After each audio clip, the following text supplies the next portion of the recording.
अस्सलाम वालेकुम दोस्तों। तो आज हम बात करेंगे, अगर आप जो है 100 सब्सक्राइबर जो है अपने फर्स्ट 1100 सब्सक्राइबर जो है अगर आप पूरा कर देते हैं तो आपको जो है यूट्यूब की तरफ से क्या क्या जो है फैसिलिटीज़ मिलती हैं।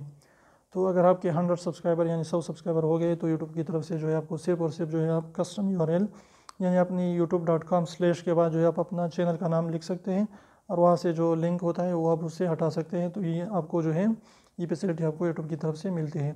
तो अगर आपने 100 सब्सक्राइबर जो है गेन किए हैं और अभी तक आपने अपना कस्टम URL नेम जो है वो कलेक्ट नहीं किया है तो आप जो है जाके वहाँ से कलेक्ट कर सकते हैं। तो उम्मीद करता हूँ इस वीडियो आपको पसंद है। वीडियो पसंद है तो प्लीज़ वीडियो को लाइक कर दीजिए, चैनल को सब्सक्राइब करना ना भूलें और रेड वाले सब्सक्राइब को ज़रूर दबाएं, बिल्कुल फ्री है, कोई भी इसके पैसे नहीं लगते।